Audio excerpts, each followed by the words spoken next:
अथ नवार्णविधि।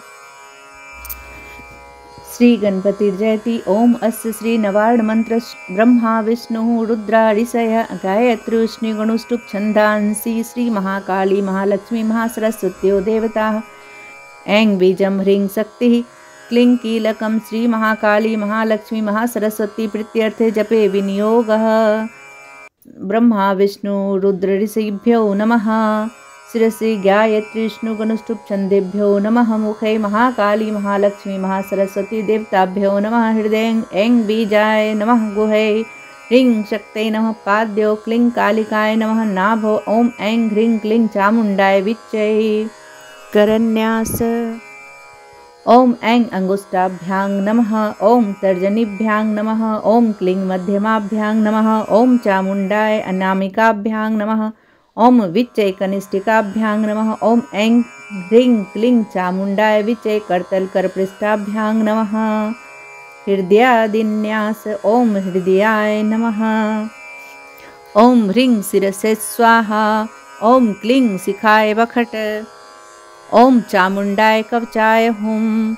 ओम विच्चये नेत्रत्रयाय वखट। ओम ऐं ह्रीं क्लीं चामुंडाय विच्चये अस्त्राय फट्। अक्षरन्यास ओम ऐं नमः शिखायां। ओम ह्रीं नमः दक्षिणनेत्रे। ओम क्लीं नमः वामनेत्रे। ओम चां नमः दक्षिणकर्णे। ओम नमः वामकर्णे।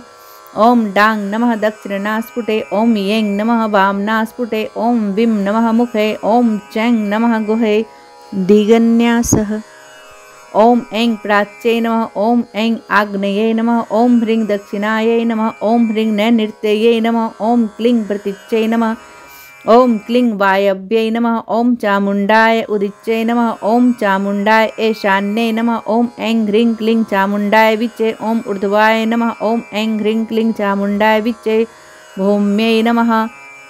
ध्यानं खड्गं चक्रगदेषु चापपरिघ्राञ्चूलं भुसुण्डिं शिरः शङ्खं सदधतिं करे स्त्रीनयनां सर्वाङ्गभूषावृतां नीलाश्मद्युतिमास्य पाददशकां सेवै महाकालिकां यामस्तोस्तस्वपि ते हरौ कमलजौ हन्तुं मधुं कैटभम् अक्षस्रकपरशुं गदेषु कुलिसं पद्मं धनुषकुण्डिकां दण्डं शक्तिमसिं च चर्मजलजं घण्टां सुराभाजनं शूलं पाशसुदर्शने च दधतिं हस्ते प्रसन्नाननां सेवै शैलभिमर्दिनीमिः महालक्ष्मीं सरोजस्थितां घण्टाशूलहलानि शङ्खमुसले चक्रं धनुसायकं हस्ताब्जैर्धतिं घनानन्तविलसच्चित्तांस्तुल्यप्रभां गौडीदेहसमुद्भवां त्रिजगतामाधारभूतां महापूर्वा मन्त्रसरस्वतीमनुभजे शुम्भादिदैत्यार्दिनीम्। ऐं ह्रीं अक्षमालिकाय नमः। ओम मामालय महामाय सर्वशक्तिस्वरूपिणी चतुर्वर्गस्त्वयि न्यस्तस्तस्मान्मे सिद्धिदा भव। ओम अविघ्नं कुरु मालय तं गृह्णामि दक्षिणे करे जपकाले च सिद्ध्यर्थं प्रसीद मम सिद्धये। ओम अक्षमालाधिपतये सुसिद्धिं देहि देहि सर्वमन्त्रार्धसाधिनी साधय साधय सर्वसिद्धिं परिकल्पय परिकल्पय मे स्वाहा। ओम ऐं ह्रीं क्लीं चामुंडाय विच्चये।